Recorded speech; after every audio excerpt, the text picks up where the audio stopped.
Washington football. Woo!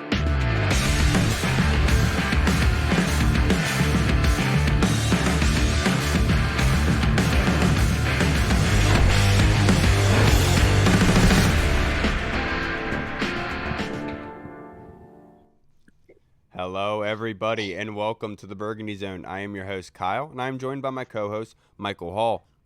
Reed is not here just yet, but he will be momentarily. The Burgundy Zone is a part of the Frederick Podcast Network. You can find out more by going to www.listenfrederick.com. And we are rejoined by special guest in this episode from Pro Football Focus, Mr. Nick Akridge. How are you doing on this beautiful Thursday evening, sir?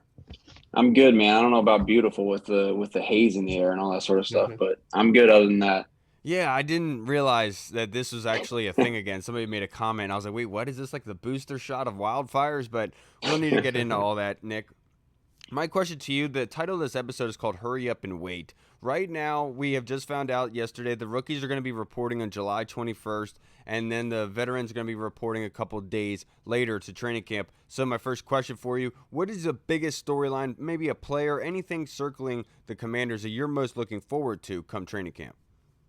Yeah, outside of quarterback always being the answer to literally any question ever, I would say just the kind of how they set up in the secondary. You know, who's going to be out wide, who's playing nickel, who's playing safety, all that sort of stuff. How they kind of rotate those guys in and out.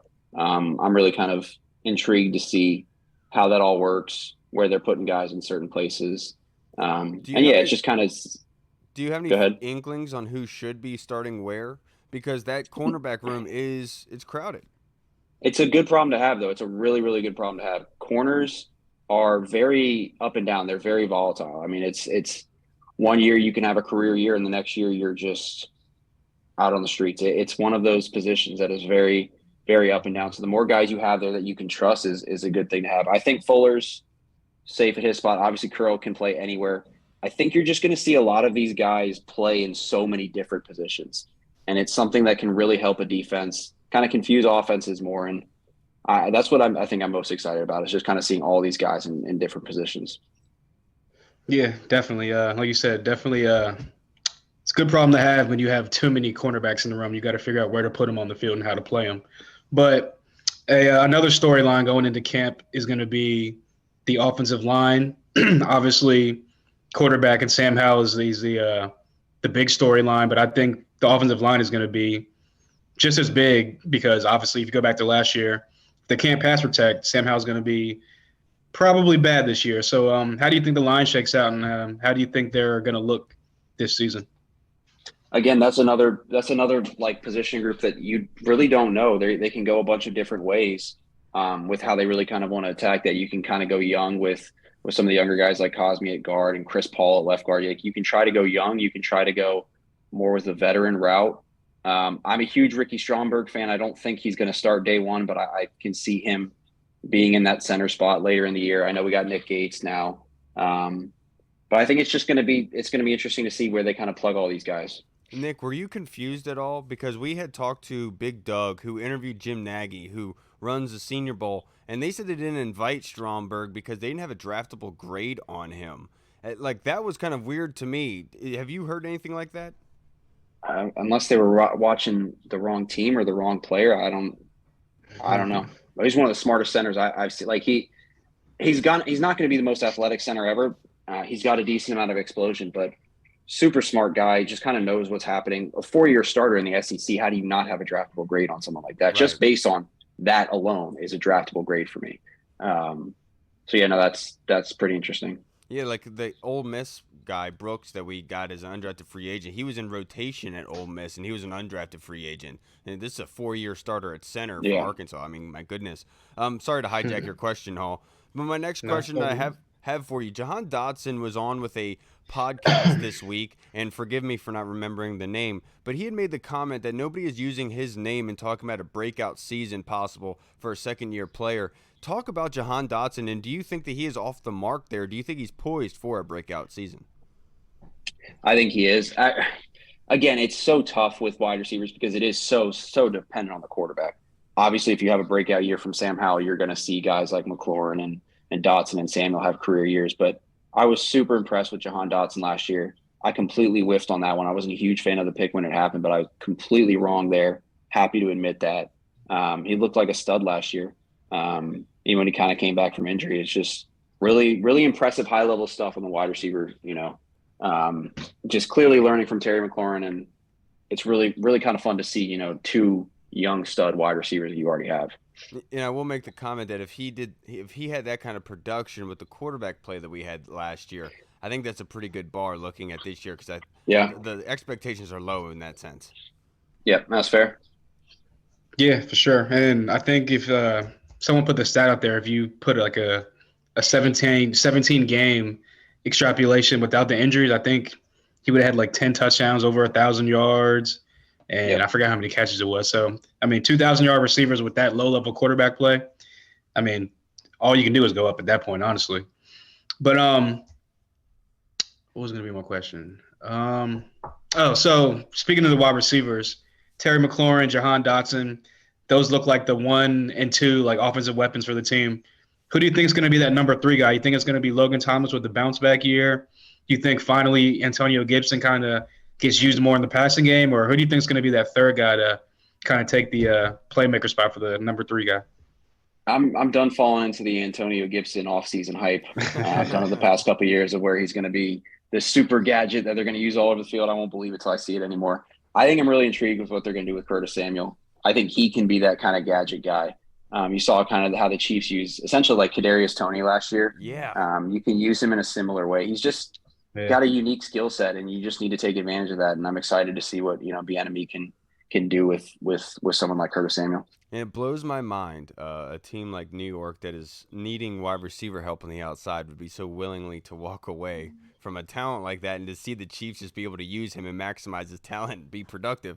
It's just incredible to absolutely see. My next question for you: choose one of these to has the best chance to bring success to the Commanders this season.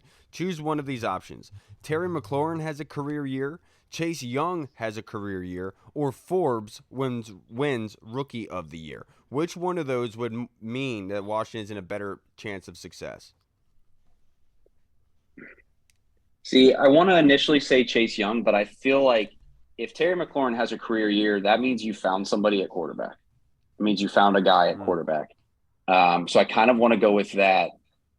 Yeah, I'm going to stick with that. I think Terry McLaurin have a career year, and he keeps having career years every year. So that keeps going up. And again, if that leads to, successful quarterback play, then sky's the limit for this team. That's all they've been looking for forever. It's just consistently good quarterback play. So I'm going to go with Terry McLaurin having a good year because, again, it always comes back to the quarterback. Yeah, no, you're not wrong with that one. We were talking before we started recording about like PFF, who was the highest graded last year, and it was Montez Sweat. Obviously, he's in a contract year. Do you think he follows suit this year and has like one of those breakout years and gets paid like Jonathan Allen did and like Daron Payne did before him? I think so. I think he showed a lot of like flashes last year where he was kind of quickly winning and not finishing the play. It kind of happened with Daron Payne 2 years ago, where there's these flashes where he's quickly winning, but he's just not finishing the play. And it happened a little bit with Daron Payne again last year, where he was in the backfield right away, not making the tackle. But no, I think Montez Sweat has already kind of proven that he's an elite run defender. His length, his kind of get off. It's just needs to translate into the pass rushing, and that's finishing the pass rush. He had 62 pressures last year, 8 sacks. I say only 8 sacks, but just kind of translate those pressures into hits and into sacks and stuff like that. And I think he's kind of due for a big, stats year. And then Nick, I heard a rumor recently from NFL Rumors on Twitter saying that Chase Young is possibly being talked about as a trade piece with the Colts, which I think is funny based on the accusations from Jim Irsay riling everybody up about Washington trying to get Andrew Luck. They were looking at them to trade to get Anthony Rodriguez and all this other stuff.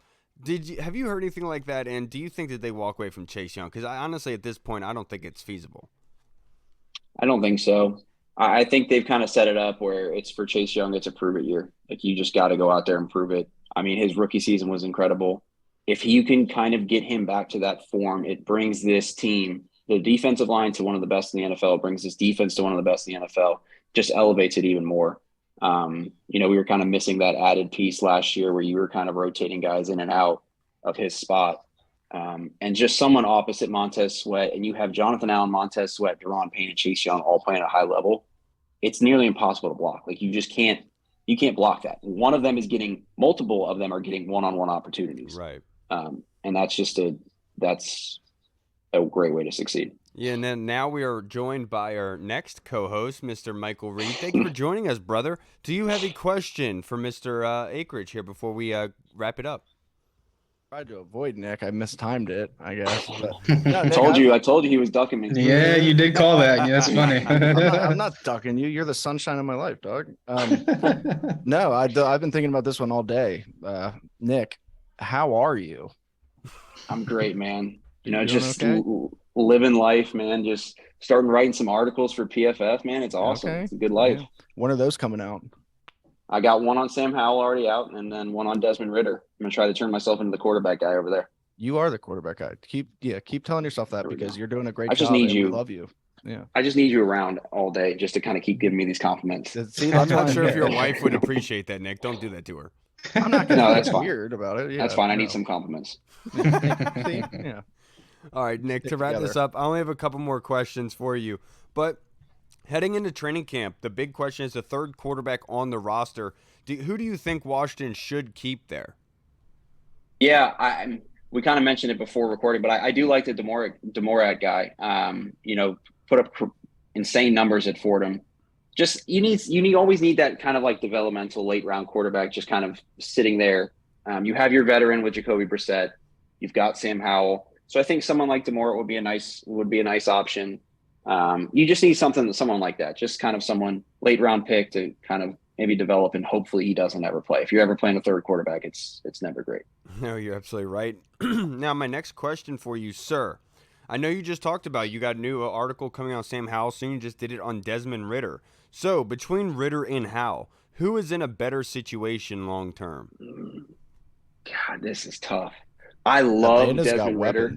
Yeah, I love Desmond Ridder. It's gonna be my downfall with him.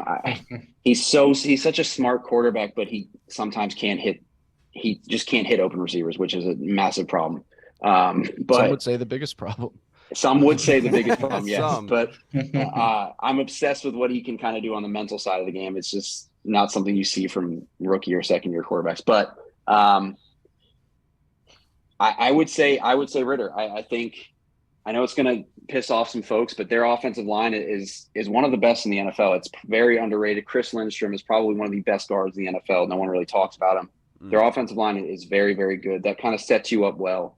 I like Arthur Smith as a play caller. You got Kyle Pitts. You've got Drake London. You now have two incredible running backs, Tyler Algier, Bijan Robinson. You got Cordero Patterson.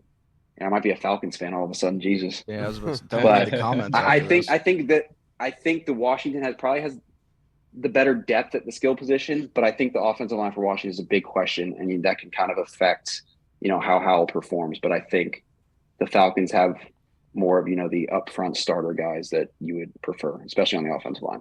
Yeah, that's fair. Totally agree with you there. Now, let's talk about last question, fantasy football. It's almost that time, Nick. Even though you said that you're very bad at it, we're all fantasy football nerds. I don't think if anyone is good at fantasy football, they're probably not, there's no. My wife is. My wife is. She beats me every year. She's played it. She's played in our league 5 years. She's won 3 times. It's absolutely insane. At least with you, Nick, it happens once a year. With Reed, it's once a week. Yeah, about. Yeah.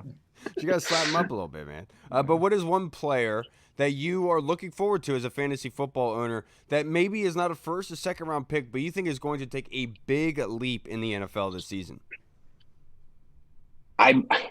Before we even talked about Desmond Ridder, I was thinking about going back to the Falcons. And again, I'm obsessed with this kid. I think that if he puts it all together, I think you're looking at the Falcons as the team in the NFC South. And I think you're looking at someone like Cordero Patterson. I love drafting Cordero Patterson. He just gets touches. That's just what he does. He gets these little 1-yard catches. And if you're playing PPR, that's incredible.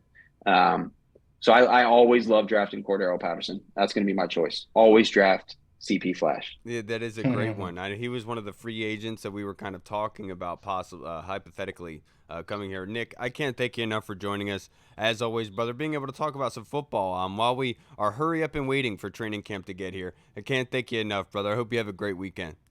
Yeah, you too, guys. Take care. Enjoy your July 4th, Appreciate you. Bye, Nick. Yep, see ya. All right, everybody. What can be more American than talking to Nick Akridge from Pro Football Focus, my friends? I don't think anything. Probably talking to the Colonel. Woo! Yeah, talking to the Colonel would be pretty more American than that. That is pretty American, actually. It doesn't get much more American than that, yeah. The Colonel comes on, Hulk Hogan's theme song hits. Well, speaking of the Colonel, we do have a fan question to ask because my phone has been going haywire. My iMessage hasn't worked ever since I got a new phone. So the Colonel had sent in questions from Monday's episode, but I actually had never received them. But before we get into our fan questions and our next guest, we want to do story time again. Just if something funny happens to us, we want to talk about it. And Reed was very excited to share this today. So Reed, you have the floor, sir. Oh, sick. My whole family's in here. No, I was saying, I don't know if I told this, I might have, but one time me and a few friends were engaging in the mushrooms, they're called. It's basically legal. I think you've told this before. Is this one where the cops come with Marley? No. That okay. was. Oh, that was another time. Yeah. My bad. This one. So everything stopped. It was like 14 hours after we took it. I dropped my friend off, and as soon as I let him out of the car, it's like 6:30 a.m., 7 a.m., and I fart. As soon as I let my friend RJ out, I fart, and then I realize that wasn't just a fart. I think I shit my pants, and I'm about 30 minutes from my house. So I'm like, I'm not driving home in a stank car the entire time. So I park the car on the side of the road. It's like 7 a.m. There's no cars coming. I get out and I go around and I start taking my pants off to change them, and a school bus drives by. And the bus driver starts honking his horn because I'm sitting there with my pants down. And I'm just like, oh my God, I am about to get arrested. I'm 90% sure. Then I just drove the rest of the home. For the next week, I had anxiety that cops were going to show up at my house because I flashed 30-something kids. And yeah, so don't do that. Never trust one of those farts. Little they were like, nice ass. They're letting you know, little white ass sitting there. Old Lindsay's just staring at me right now going, I know that's not the story you were going to tell, but it's okay. I guess we'll wait yeah. a little while. Whatever, dude. Fine. I'll settle with that for now. Okay. Well, thank you. But let's go to the next question that we had. And this is from the Colonel from Monday's episode. And he specifically wanted me to talk about this one today. He asks, Reed, Josh Harris is closing the deal to own the Commanders and is also partnered with Joe Gibbs Racing. He said that Gibbs has a history of building winning cultures, end quote. Do you see a front office or ambassador type role in Coach Gibbs' future? Gibbs, obviously you want Gibbs to do anything possible with a football team. I mean, we pray to him. That's our Lord and Savior. St. Gibbs is the guy, but he's also getting up there in age. He probably just won't want to do much, but I mean, I could totally see him in an ambassador type role. That would be awesome. That would totally help bring the fan base back too. I mean, getting all those guys that stopped when Snyder brought the team and going back to the glory days. Then again, Gibbs 2.0. I mean, hey, he was there too. But I just think there's nothing but excitement comes when Joe Gibbs is around, and that's pretty cool. Even though Gibbs is kind of a loser. He's funny. The way he talks, hey man, yeah, like it's funny. I wouldn't say he's a loser. I mean, the dude wins. What are you talking know what I about? mean? He's a nerd. He's just a nerd. Okay, I'll say man. he's a nerd. That's very rude, man. These personal attacks are way too much. Okay. I know. He's words my Lord hurt, and Savior. Reed. Words hurt. Yeah. Where can we be adults about this? I do think that Gibbs would be perfect for the ambassador role, but I think Colonel, grand scheme, if you look at it, I think it's very telling that Joe Gibbs didn't take an ambassador type role until that point. You know, until Josh Harris approached him and Mitchell Rails and company and said, hey, you know, we want you to do this. I think that says a lot about how Joe Gibbs kind of felt how things went here. And a lot of people have piled on or tried to pile on Joe Gibbs about the Snyder era and kind of being hushed about the way things were. I think that his actions by doing that with Harris would show that he was not okay with it. And he was probably embarrassed that he even shook hands with him, probably. I'm not going to put words in his mouth, though. Yeah, I wish he was like some type of an ambassador role. I just think that he already is, basically. I mean, he did the rebrand. He was one of in the video to announce it, right? Yeah, he was like one of the people. But yeah, I don't think he's going to be like as involved as like people think, just because Harris and Joe Gibbs like partnered with the Joe Gibbs Racing and the sports company. But I do think that he might, what's the word I'm looking for? He might ask for Joe Gibbs' ear on a couple issues and a couple topics here and there. But I don't think it's going to be like an everyday, day to day, or even like a week to week type of thing. I think it might just be like here and there. He might say, "Hey, you're a legend in the fan base. How should I approach this?" Or, "Hey, you're a smart football guy. What should I do about this?" Or, "What do you think about this guy?" Kind of like he did with Dan Snyder. Whenever I said a bad word, I said the evil word, Dan Snyder. Said it.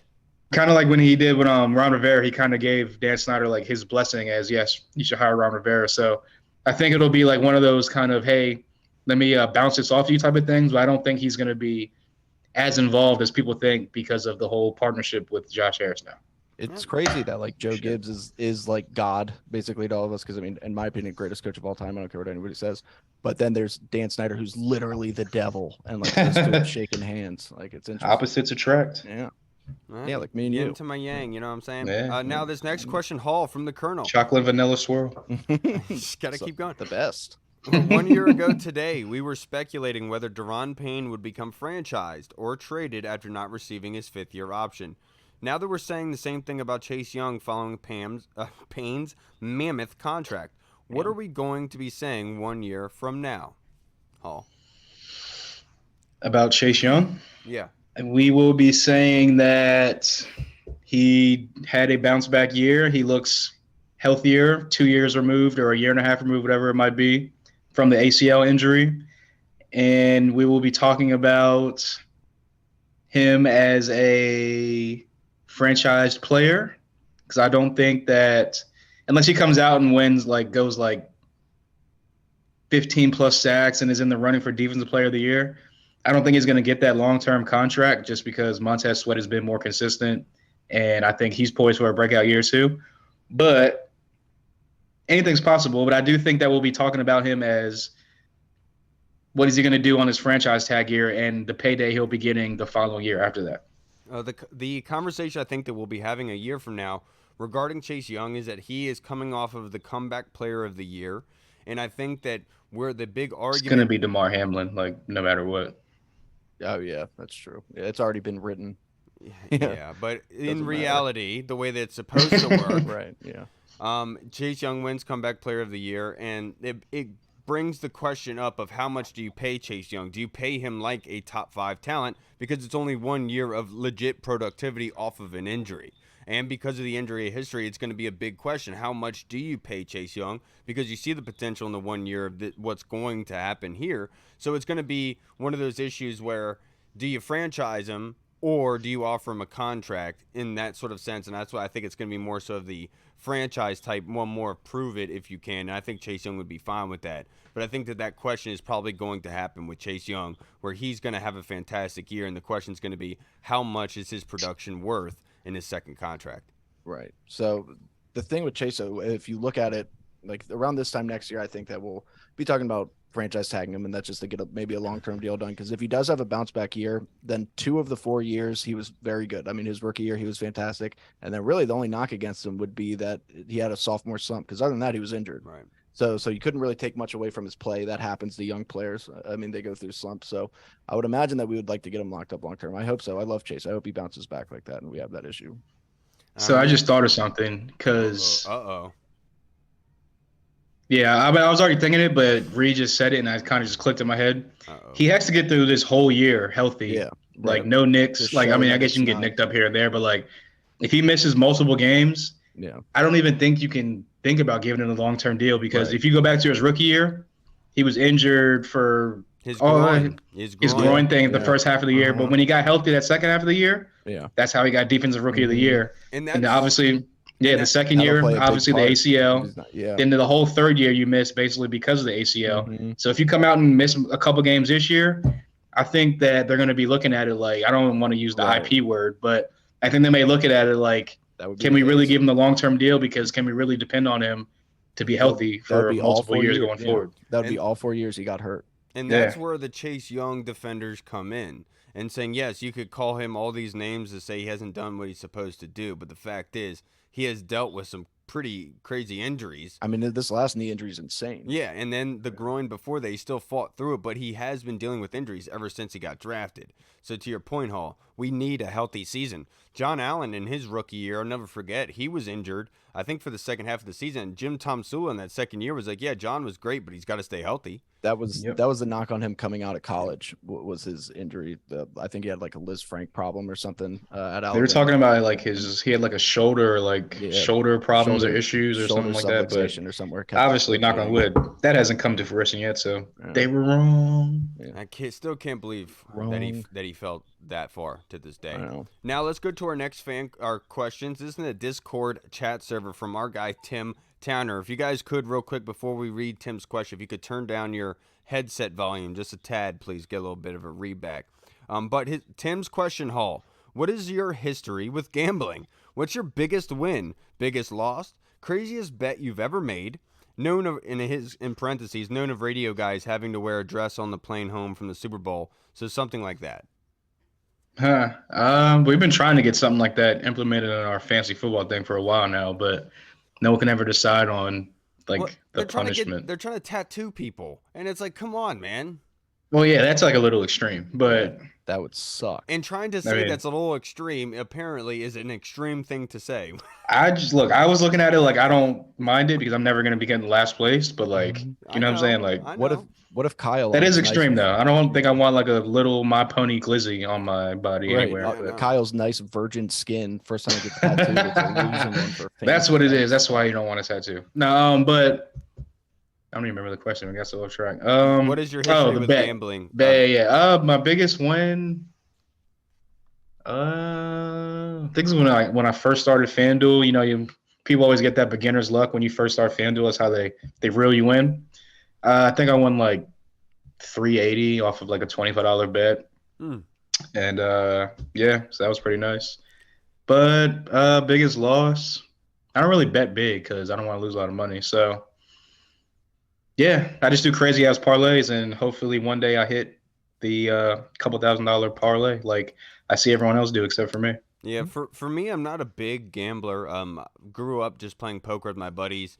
Playing regular Texas Hold'em, and then after the original game is done, we'd stay up till like 4 or 5 in the morning playing blind $20 hands. So you would only get your two cards. They would deal out the river, the flop, everything, but they wouldn't flip anything over. You'd look at your cards, and you'd say if you want to play it or not, and you put your $20 in. You flip the cards, whoever wins the hand takes the money. So we used to do that, but then I'm not really a big gambling man in sports betting, but I will say the first time I went to a casino, Hall was with me for my birthday with my wife and a bunch of people, and I waited to go on a slot machine or anything. I waited to play anything for a while. We went over, had some drinks at the bar, and while my wife was ordering drinks, I was like, I'm going to take a walk. So I started walking around, and I see this one machine that has a $20 on it. I was like, all right. So I put 20 in, and then I just rang it, and it made a noise. I didn't know what it meant, but it said I think it said 100 credits, I think it said. And so, no, it said 50 credits. So I was like, okay, I got $50 in here. This is cool. I'll keep going to see if I win more. And as I get on the second or third pull, my buddy Christian comes over and grabs my shirt, and he pulls me and goes, stop what you're doing right now. And he prints the receipt. He goes, dude, you have $900 right there. I was like, what? He was like, yeah, dude, those are credits. This is a $20 machine. Like, yes, dude, you have 1,000. You won 1,000. You were pulling money away from yourself. So he printed the receipt out, and he took me over to the register to get my ticket or whatever in. But I'll never forget it. While we were on the way there, some guy, a handicapped guy, tried literally grabbing my arm as I was walking by. And Christian was like, nope, keep going. Keep going. I was like, dude, are we at war right now? What's happening right now? Yeah, you always got to have somebody with you who knows what they're doing. Yeah, that seriously. Would suck. I have too much of an addictive personality to start gambling. That, and I'm just poor all the time. So it's just not. I don't gamble. I can't gamble. I'd be too into it. I'd see that I won a bunch, and I'd be like, I'm betting it all, and I'm gonna win even more. See, that being said, I did win 1,000 off slot machines, but I don't like gambling when I don't have any control. Like, I'd much rather do Texas Hold'em than I would blackjack or anything like that. Yeah. I'm not very Kenny Rogers-esque. I don't know when to fold them, so I don't do it. You don't know when to fold them. This is stupid, man. Now let's get into the next question from Tim Towner. Which NFC East coaching staff would you rather have? Dallas's Mike McCarthy and staff, New York Giants' Brian Dable, in Philly, Nick Sirianni without his offensive coordinators from last season. And then for Washington, Ron Rivera, Eric Bieniemy, Jack Del Rio. What are you taking, Hall? I'm gonna go Brian Daboll and Mike. Who's the offensive coordinator? Is that Mike Kafka? Mike Kafka. Yeah, Mike Kafka. It's a good staff, man. It's a very good staff. And I don't know their defensive coordinator, but they're pretty solid. Look, obviously, I love Del Rio and what he's done for this defense. No, you don't. Yeah, you're kind of right. But no, I do though. Obviously, Bieniemy is. We'll see what Bieniemy is like. I heard people talking about this the other day. Like, everyone's just so sold on Bieniemy, but like he hasn't really actually called plays yet. So like, we don't know how good he's actually going to be. Me personally, I think he's going to be good. I think he's going to be a superstar, like assistant coach and offensive coordinator, potential head coach after this year. But yeah, if you look what Brian Daboll did with Daniel Jones, who everyone was ready to punt away to the sun and never see again in New York. Now you got people up there talking about like he's the savior. Oh my God, we finally have a franchise quarterback, and that's just off of one mediocre year. So with that, I got to give it to Daboll and Mike Kafka. And look what they did with Josh Allen as well beforehand. So I'm just saying. Hey, I know. They developed quarterbacks. Yeah, and look, all respect to Brian Daboll. They had built a quality staff. We talked about it last offseason. The Giants are put together a very good coaching staff, quality candidates. And obviously they got great stuff in back to them.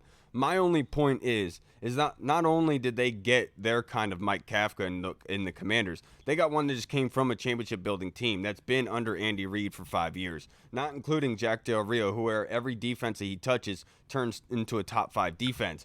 I think this is the best staff, possibly one of the best staffs in the NFL, if not the best. And look, we could talk all day about Eric Bieniemy not scheming up plays and whatnot, but were the plays really the issue last season as OC? I think it was the attitude. I think it was the attention to detail. I think it was the accountability. And that alone, without even calling plays, is more... I think it was the red zone plays also. Right. The fact being is that coupled is going to help the team more so than any play call would, if that makes sense to you. Because this is a long haul type of thing. You are changing the mold of their personalities and what they're going to be doing on the football field.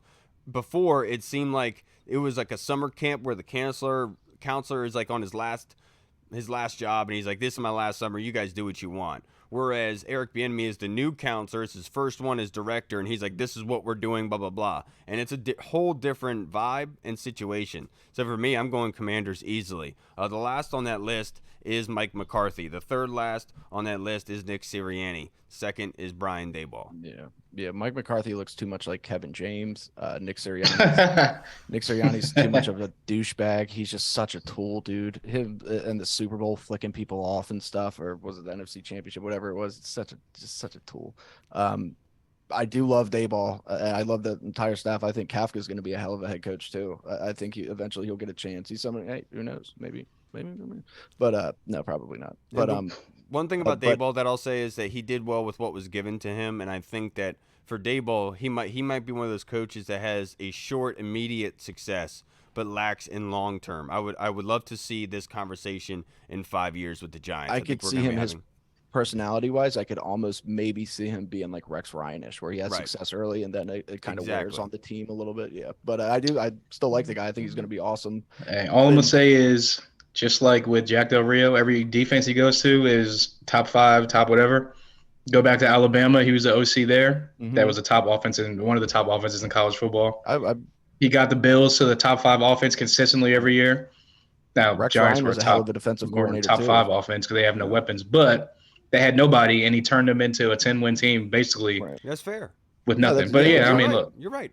My only argument was we're what's it called? We're picking at straws. Picking straws, yeah. But the only grasping straws, yeah. The only argument I would come back to this with is the fact that they did just pay Daniel Jones and Saquon Barkley. That cash being out of their wallet is not going to help them very much. Yeah, but so I do like Daboll a lot. I think I still think he's gonna probably be the best coach in this division. But give me Ron Rivera, Eric Bieniemy, and Jack Del Rio. Like I said, we've talked about it, Kyle, numerous times. That's probably the best staff in the NFL. In terms of coordinators. You were the first one to say it. Yeah, NBD. But Yeah, if Eric Bieniemy pans out, like if he lives up to his potential, then yeah, that's going to be amazing. But yeah, I mean, Jack Del Rio's been fantastic, even after his boys storming the Capitol comments.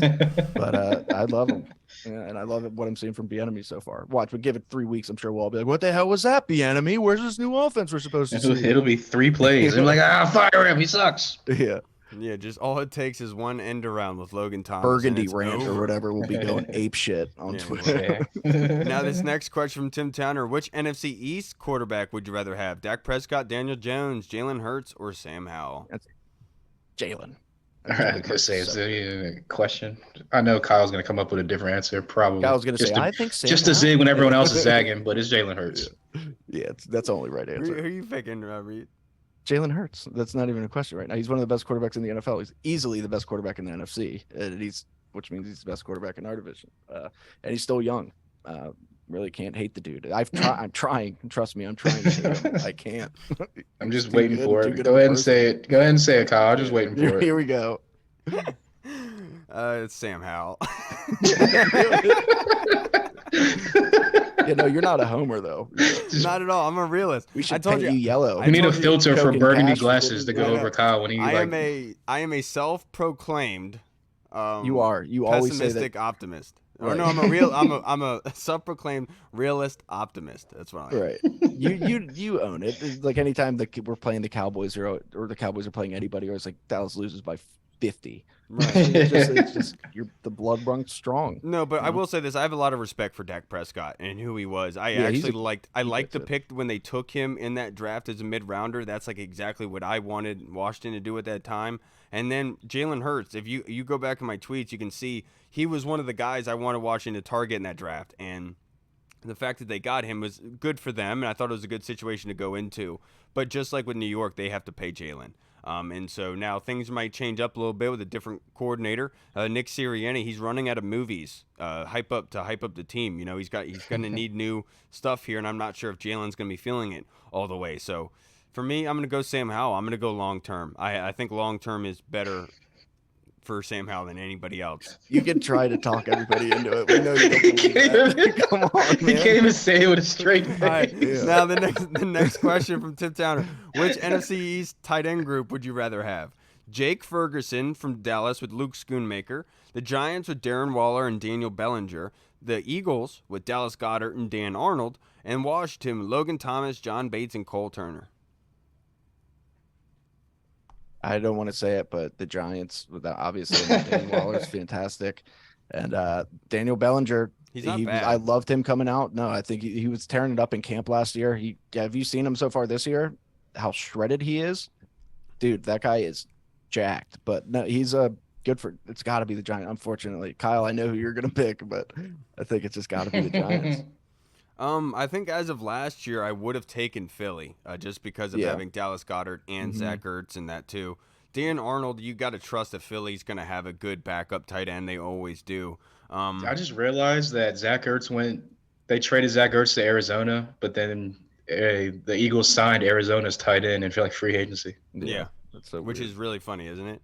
And then obviously the Commanders are Logan Thomas, John Bates, and Cole Turner. It's hard to be able to really pick here, but I think Dallas has the worst tight end group out of anybody here. In between 1 and 2, they used to have one of the best just as recently as last year. So this is what I'll say. The Philadelphia, the Giants, and Washington all are tied for first, and the Dallas they're last. I'll go. I do definitely agree. Dallas is last, but somehow, some way, I guarantee one of these tight ends that we've never heard of before will like turn into like a top 10 guy just because Dallas gets lucky like that sometimes. Luke Shoemaker's super athletic too. Yeah, that's what I'm saying. Like they had a couple like plays here and there last year, but where did that dude Dalton Schultz go? Where did he? Jacksonville. Texans.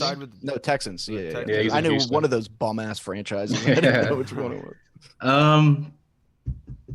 This is a tough one because if Logan's healthy and Cole Turner's upside, you could say that the Commanders have a right to say they're number one. But Dallas Goedert, again, he can't stay healthy, but when he's healthy, you can say he's probably the best tight end in the division. Mm-hmm. And then obviously Darren Waller, when he can't stay healthy either, but when he is healthy, he was a top 5 guy at one point in Oakland. But And Bellinger, like you said, was pretty solid last year. I like Dan Arnold. He had one good fantasy football game for me, so he's good in my book. It's hard to pick Washington. It really is. It's really hard. Right. Yeah. I think you know what? I'm just gonna say by default because Eric Bieniemy will scheme Logan Thomas open enough where he'll rise to be the cream of the crop, and I think that he's gonna have a bounce back year, just kind of like Chase when he's 2 years removed from the ACL injury. So if Logan stays healthy, and I like Cole Turner as a red zone guy, and I think he's poised for a breakout year if he can stay healthy. Just everyone say healthy, damn it. I don't know. Damn. I will also say I don't think that Darren Waller and Daniel Bellinger are going to have the best statistical years out of everybody. I just think that, like, if I was picking from this group specifically who I wanted on my team, I'd probably pick them. Yeah, you try to rationalize all you want. No, statistically, I think Dallas Goedert will have the best season out of all of them. Yeah, I mean, he's like I say, he's easily the best tight end in the division. Last question from Tim Towner. Since Washington will be in the Super Bowl this year, thank you, Tim. We're on the same wavelength there. Which means you'd most likely be watching on TV. Who would you recommend a halftime act? Reed should know this. He's a DJ, so. Yeah, no, but like the obvious choice, they're not gonna just pick somebody from this area because like you're not gonna have Wale do it. Be out there crying and shit because he turned into so beta. But I don't. This year, do they already have the Super Bowl? They'll do some huge pop star again. They'll probably. I don't know. Who knows who's big right now? They're not going to do somebody like Luke Combs, even though he's huge. But it'll be I don't know. He dropped. They've already done like what's the that dude's name? Who's the big guy? That's like big guy. He's big now. He dropped the N-bomb, and everyone was like, "I hate you." Reed? Then he made a new song, and everyone's like, "I love you." What's his name? Don't you put that on me? Morgan Whalen. Oh yeah. He's the only one because he's like such a crossover almost. Where like he has a bunch of songs getting remixed and stuff. I could see possibly him because he's technically country, but he's also more pop because all new country is. But how do you know so much about Morgan Whalen? Who, me? No, Reed. Oh. Why wouldn't I? Okay, I just want to check, man. I just want to check, bro. Honestly, just realistically speaking, Tim, it'd probably be Taylor Swift. Like you saw, like Joe Burrow and others like listening to it in the car or whatever. The NFL was doing those. If our players were at Taylor Swift songs, that's true. Yeah, and like with Taylor Swift, like with FedEx and other stadiums like that, it would make sense that they would bring her in because that alone, the news of her shows selling for so much, being sold out, it would obviously be a huge halftime show, not only for being the Super Bowl, but the other aspect of it. The entertainment industry would be all in as well, just based on that. So this is a great question, man. Hall, did you pick somebody? I'll say Future, Migos, and Glorilla just to piss everybody off. Yeah. Ah, damn. Tim's like, I don't even know these people. What? The Gorillas? It'll probably end up being like Coi Leray or something. Glorilla. Oh, my bad. Ratchet B. Glorilla. Yeah, it'll probably be Coi Leray. She's coming out with all sorts of stuff. I don't know who that is. Yeah, it looks like it, Kyle. Yeah, I know. Now this next question on Twitter from our boy King Commando Reed. This is a really good question, by the way. Would you rather have a bad season, but Rivera is fired and Bieniemy replace him, or a good season and Rivera is retained, but Bieniemy finds a head coaching gig somewhere else? Or do you think the new owner replaces everyone anyways? So that's tough. I don't want to have a bad season just because like it's so frustrating. Like even though like in the grand scheme of things, you can be like, oh, well, then we can start over, then we can trade up in the draft, or then we can get blah blah blah. I don't want to go through that again, dude. We've been through that every year of my life.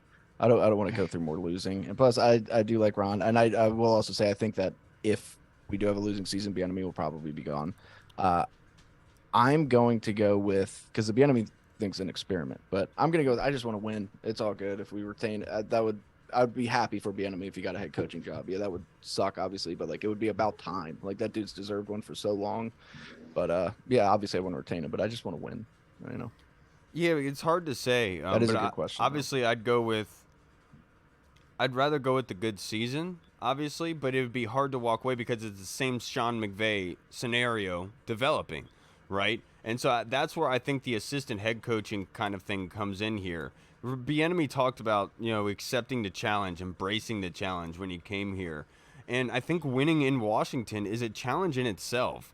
And I think the relationship between Ron Rivera and Andy Reid is a lot closer than people are often giving credit to, and I think that they know what they want, and I think that they bringing all these heads in here, they're really going to make something happen. And I think that Eric Bieniemy is here, and like I told you guys, I don't think it's a conspiracy. He hasn't gotten a head coaching gig. He was just waiting for Washington to open up, just to have an offensive coordinator. That's what I think really happened is EB was like, I don't want to be offensive coordinator for anybody else than Washington, and that's what he came to do. I'll say the most logical answer is probably C, that Josh Harris comes in and he lets everyone go at the end of the season. The most Washington thing that happened will be that we'll make the playoffs, pray to the man above that we win a playoff game, and they bring back Ron Rivera, let him play out his 5th year, but Bieniemy goes to get a head coaching job, and then we get a new coordinator and a new offense, and we fall back down again, like we always do, never consistently win. And yeah, the first option, like Reed said, if we're having a bad season, then that means the offense is probably not what we thought it was going to be. And if that's the case, wouldn't see an incentive for Josh Harris to keep Eric Bieniemy if the offense is not producing. So more than likely it's C, but I could definitely see B playing out because we just get unlucky shit happen to us all the time. Yeah, but it's a new day, sir. It is true. The black cloud. Respectfully, I will say that times are changing. Has been lifted. Why does it gotta be a black cloud? Why can't it be a white cloud? I think because it has something to do with rain. But yeah, no, I feel I understand. Yeah, I think we should. You're probably right. You're probably right. I think you're right, dog. I won't disagree. To your point, Hall, a white cloud has been hazing over us with these wildfires is just as impacting us as black smoke is. Is it wildfires or is it some type of poison we're all breathing in? And this is the start of The Walking Dead when people die. It smells like conspiracy theory. Hall, I like this. What's up, bro? All of a sudden, your head starts flapping open, and all of a sudden, you can't stop cinnamon toast crunch. I've been wearing Kyle's tinfoil hat lately. This was the 20-year anniversary of 28 Days Later being released, by the way, Hall. So, oh my God, that's true. I didn't even know that. So. That's how the world works. The world is like, remember when this one movie came out? Here we go. Let's do the. All this happens after football season because they're like, I just want to see football season. This is the greatest sneak attack of all time, though. We can agree on that, right? Like they basically got us with biological warfare. We didn't even realize it. If Canada beats us, I'm moving to Russia. That would be so. What's that movie? What's that movie? The Mist. This is The Mist. We're about to get some crazy except for interdimensional creatures are killing us. Except for that, we just have a bunch of Canadians like Ryan Reynolds and all those interdimensional Canadians. Yeah, they're like, hey guy, hey, come here, buddy. I'm your pal, man. Look, no disrespect to Benjamin St. Juice or any of the Canadians, but they come through the mist doing nunchucks with maple syrup bottles, just dribbling a puck. Get away or kick your ass. All right, now this next question from Deucelicious on Twitter. Thank you, King Commander. That was great. Deucelicious asks, do you believe that the players buy into the new offensive system, even if that means that said player's role may diminish in order for the whole team to perform better? Or will they, like most young guys, have never been told no and buck? Reed? James was acting up. I didn't hear the entire thing. So sorry, go Hall. Calling Hall first. I think that Ron has crafted together a roster of guys that have what do you want to call it? They're coachable and have they don't have that I guess talk backish type of personality to a coach. I think the players respect Ron too much, and I think they're starting to respect Eric Bieniemy, especially the offense respects him now. But I think the team as a whole is starting to respect Eric Bieniemy just based off of what he's accomplished and what he's brought to the team so far as accountability and just holding people accountable. And so I don't think that there'd be any type of rebellion or pushback from the young guys. I think that everyone's going to buy in because at the end of the day, all these guys want to do is win a championship because that means more money for them, more exposure off the field for them, which equals more money for them. It all comes back to money. Winning equals money, so they want more money. So I think everyone's going to buy in. Yeah, and I one thing I will say in this sort of situation psychologically, if you're a winning team, then Eric Bieniemy comes in with this hard mindset. I could see this sort of thing happening. Exactly. But these players going through the turmoil, the storm that they have had to go through since they've been here, they're looking at this as an opportunity to actually finally do some damage here. They're not looking to not listen to Eric Bieniemy. They're looking at it as saying, this is a championship pedigree that we're getting information from that's now leading us. We better get behind that. And when you have guys like John Allen and Terry McLaurin being the voice for you in that sense, it's hard for the young guys to have this type of attitude, because the guys that they're going to respect more than anybody are the Pro Bowlers, are the guys who get paid as one of the best in the NFL. And so they're going by their lead. And that's why having Terry McLaurin, having Jonathan Allen, and this new culture is so freaking important to what you want to do here as a coach. And that's why Eric Bieniemy is going to have an even better production with this group, just based personality-wise and psychologically based on the environment here. Right. And also, I mean, you kind of saw kind of the markings of that, what type of team this is last year when Jack Del Rio went through that whole thing. And the players were like, we might not agree with it, but we don't give a shit. That's our coach. And they still played hard for him. And they're like, we know who he is. We're not too worried about any political views or stuff like that. So that was cool to see. That was good. I think that's the right approach 98% of the time, unless there's some guy coming out there rounding people up. But I think what that. What do you mean, Reed? Oh, that thing that you keep denying happened. The Holocaust. Come on, Kyle. Come on. But no, I do think that this offense I do think that they're perfectly set up for Bieniemy. Bieniemy also seems like the type of guy who, like, if a player's going to act up, like if there was an Odell Beckham or somebody who's in the locker room who was getting outlandish, Bieniemy seems like if somebody talked back to him, Bieniemy would be like pushing him up against the locker and be like, "What'd you say? What do you say? Come on, you don't do that." Look, this is the reason why Shady McCoy was talking bad about Eric Bieniemy, because he's one of those guys where he's a veteran. Yeah, he's a veteran. He's accomplished, like whatever he's accomplished in the league, so much in the league that he's like, you can't talk to me like that. Like, you know what I'm saying? So guys like Shady McCoy, yes, they feel a type of way whenever another grown man, I don't know, man in like parentheses or quotations, but he's a coach. But like whenever another grown man's in their face yelling at him, they feel some type of way. But I think that, guys on our team like that, Ferran is like drafted, signed, and coached up and built. I don't think there's any type of like those guys on the squad. Even Tyreek Hill was kind of like that, I think, too. Yeah, and if you think things get personal and bad on Twitter, dude, come work on the job site for a week. Dude, I promise you, come work with my Uncle Gene, and you will find out who you are mentally. I promise you that. This last question from Twitter, our boy Scott Hartley in the UK. Oi! Thank you, Scott. There he is. Reed, I'll go to you first because this is your boy. Which players within the current 90-man roster do you see not making the 53-man roster? And are there any of our veterans at risk of being dethroned by an undrafted free agent or camp body? Yeah, I mean, that happens every year, so that is super interesting. I mean, hey, who knows? There was a lot of talk as of recently about Logan Thomas not making it. If multiple tight ends start showing out, who knows what could happen there? But that's kind of the easy answer. But like, I could see. I mean, it's tough. But along the offensive line, like I don't think that they would cut Leno unless, I mean, something crazy happened. I think that Sadiq Charles has been playing well, but like maybe somebody comes in there and just outperforms and they're just like, all right, well, we can move on. But like, we need more depth there. But I guess somebody like Dax Milne, I don't know. They're like, there's really not that many. You're not going to cut any of the starters on the defense. All right, well, I don't know. For me, which players within the current 90-man roster do you see not making the 53-man roster? And who is any of our veterans at risk of being dethroned by an undrafted free agent or camp body? I will say Joey Sly out of those. I don't know the young man's name that they brought in for kicker, but Joey wasn't bad last season. It's just some of the extra points he missed. And I feel like Joey does get a bad knock because the offense wasn't putting up points. So all of the field goals for Joey Sly were so important that when he did miss it, it was catastrophic.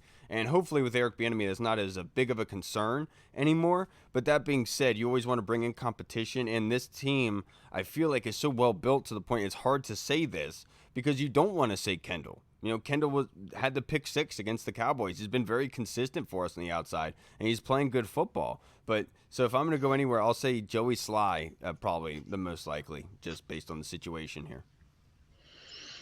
I know, like you talked about, Kendall was like the big name out there, him and Logan, but they didn't do anything in the draft or get anybody in free agency. So I think Logan's going to be safe. Yeah. He'll be the number 1 tight end. And if you cut Kendall Fuller, you can't. I think the oldest person in the DB room is probably Cam Curl. So I think they still need that. Maybe Danny Johnson. But I think they still need that veteran presence. And like you said, Kendall Fuller, he has his ups and his downs, but I think he has more ups. And I think with St. Juice and Forbes opposite him now, they can play more zone. And I think they can do what Kendall Fuller does best, which is play zone, read the quarterback's eyes, and make a play on the ball that way. But so I think he's safe. But a name that we'll throw out there is a guy I just mentioned. I think that two people. I think one guy could be Danny Johnson if the emergence of one of these young cornerbacks like Wild Goose or Christian Holmes or someone like that emerges.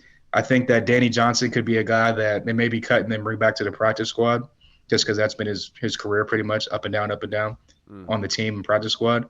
That's my point. He balled out and I think, year, bro.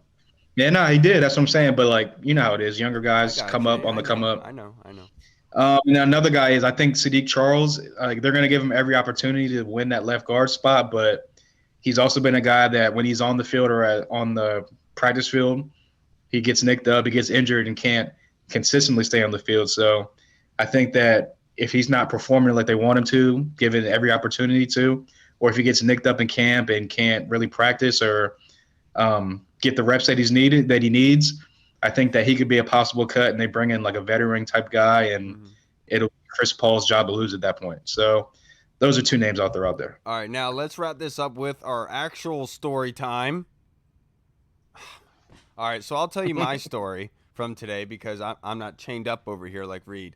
But so I was at work today, and so if you guys follow me on Twitter, I've deleted it at this point, but I had to get in between a big pipe above ceiling and a bulkhead. I had to squeeze through, not much space, all to the point where I had to take off my belt, I had to take off my shirt, I had to take off my hat, everything in my pockets to be able to get up in this bulkhead so we could get inside the bulkhead. So I'm trying to get down one of the times. And so our escort is standing behind me holding the ladder because it could kick out from under me. And then my coworker is standing there. Ben was standing there with me. And so I'm struggling to get down. And like at one point you see both of my feet moving and Ben starts laughing and Ben hears me laughing. He hears me giggling up in the ceiling. So he's like, Kyle, what's so funny? You saying you need to work out or something? I was like, man, I'll tell you in a little bit. And so then when we went outside, he was like, dude, why are you laughing? I was like, dude, when I was trying to get down, I was trying to squeeze down, but my man parts are literally holding me up. And so literally I was just sitting there just holding up, and I was just perched up on the bulkhead like that. And I was like, how many of you guys can say that I can hold up your body weight? Not any of y'all. You should have Mission Impossibled it and lowered yourself down very slowly from it. And then raised myself back up. Oh man, but I did have a good giggle up in that ceiling just because I thought it was funny. Yeah, that's good. That is true. That's the ultimate sign of a man. Yeah, I want to wait till the end for that. All right, everybody, that's going to wrap us up for this episode. Hopefully on Monday, Reed will have some space to be able to tell us his funny story that he can't wait to get off his chest. But thank you to Nick Akridge. Thank you to everybody for tuning in. We did have a second guest lined up, but we apparently have the wrong email or something going on. So we're going to reschedule that. It's all good. I was about to fry him up about that, whoever made that quarterback rankings list. Oh, so okay. It's probably good they didn't come on. I was wondering why you asked that question. Yeah. All right, everybody. That's going to wrap us up for this episode. Have a great, safe weekend. July 4th is on Tuesday. We have off. Really excited to be able to talk to you guys again on Monday evening to celebrate the beautiful freedom of this country that they provide. You know, don't let anybody tell you can't take pride in your country. All right, everybody. That is next week, isn't it? Speaking of pride, tomorrow's the last day. Yeah. All right, everybody. That's going to wrap us up for this episode. I'm Kyle. PFN, I'm coming for you, brother. Yes. Cut a promo on him real fast. Yeah. And I don't know. Who am I today? Who do I identify as today? Daniel Kelly again. That's my favorite. Dude, you're losing. Kelly. You need to do more research on people to make. No, what I need to do is. I miss seeing that guy's tweets on my feed and getting a good laugh and people. I know, but like. What did he change his name what to? is it like? Something draft related. I can't remember what it is. So he came up. He has a new podcast. So that's what he changed it to because literally everyone was just frying him all the time. So he went under a new handle. It sucks because like everybody does make fun smart of him. Man. I do it all the time too. But like he is a nice dude. When we had him on, he was really cool. He was nice. I liked talking to him about stuff. He was telling us cool stories. He was laughing. He was joking. But then he read his takes, and you're just like, God damn it! Who are you? Why are you so dumb? Well, he got Aaron Hernandez tattooed on his arm, for Christ's sake. Yeah, right, so he went off the deep end. Okay. Yeah. Hell yeah, I'm gonna get OJ tatted on my neck. Same thing. All right, everybody, that's gonna wrap us up for this one episode. was proven innocent in a court of law. We'll see you guys on Tuesday. Getting Johnny Cochran tatted right here. Yeah, well, that would just be sick. Yeah. Have a fantastic weekend, Ray everybody. Caruth on your Enjoy forehead. it. Be safe, but ultimately have fun. Greg Hardy just will. like We love on you my guys. neck. If you made it this far, you are a champion. Well, we want to hear from y'all. Comment in the comments on YouTube. We're all over the place. You want to listen on Spotify, iTunes, podcasts, all that jazz, Google Podcasts. We're all over everywhere. We love you guys. We appreciate it. We'll see you next time. Washington football. Woo! Peace. Oh. What's up, everyone? This is Kyle from the Burgundy Zone. We are releasing our own merch to support the show. If you want to rock the Burgundy Zone logo or you want to see Reed's face on your shirt, we got it. We're starting with t-shirts, hoodies, and zip-up. So if you're a fan of the show, make sure you snag one before they are gone. Check out the link in our bio on Instagram, or you can find the link in the description of the video. Thanks again for all your support. Until next time.